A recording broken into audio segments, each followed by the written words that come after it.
Growing up, my dad made major financial decisions without consulting my mom. He would do things like come home with a brand new car without, even talking to my mom, or quit his job, or, things like that just had major financial impacts. My mom, after they divorced, worked 2 jobs to kind of support us. A lot of me almost raising my younger brother, had to grow up really, really quickly. That was one of the key factors that set me on the exact opposite path. Because I won't rely on anyone else to put food on the table or a roof over my head. I'm Loera. I'm a captain in the United States Air Force. I've been in for 18 years, and now I'm coming up on retirement. Obviously, we have to stay in good shape to be in the Air Force. So I've made it a pretty normal part of my life to do, a little bit of running here and there. I think you can absolutely equate running a marathon with saving for retirement. Both of those things can be challenging, but they're both well worth the payoff at the end. I grew up in San Jose, California, and it was somewhat of I would say a mentally abusive household up until my teenage years when my parents divorced.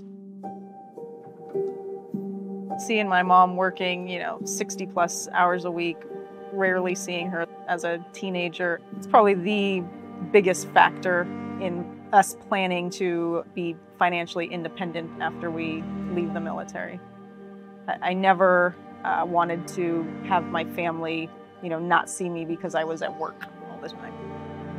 With military retirement, while we do have specific programs in place, those are more to check a box than actually prepare service members for transition. It's up to you whether or not you're going to prepare yourself for life after the military. Finance for me is something that should be openly and often talked about as much as possible. The major tools that we've used to really set ourselves up for success in retirement is the thrift savings plan that the military offers. It's similar to a 401k plan, and then individual retirement accounts as well. We've really just saved and invested aggressively to just boost our savings rate as much as possible, so really increase the gap between our income and our expenses. I want to devote my time to the things that I value and that I care for, and that I'm passionate about. So that's always been the real motivator. In my perfect retirement plan, we would travel around the world and help animals wherever we are. And that's the main reason that we've been so laser focused on saving up.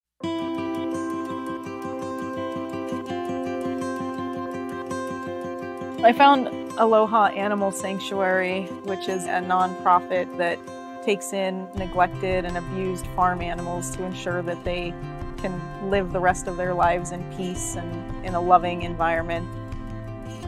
Taking care of animals, that's just aligned to my values.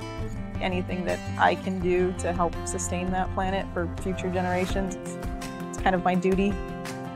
What do I love best about animals? It's probably just the unconditional love.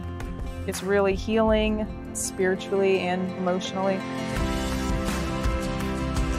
The best time to start investing is yesterday. The second best time is today, because time in the market far outweighs timing the market. It's a very long game, similar to a marathon. You're not going to get rich overnight, but diligent saving and investing over many, many years will absolutely set you up for success. Gandhi says that your actions become your habits become your values, and your values become your destiny. That quote just sums up the way I approach life. We've built a habit early on of saving and investing for retirement, and that's going to set us up for financial freedom. And to me, that looks essentially like being with the people I love, the animals I love,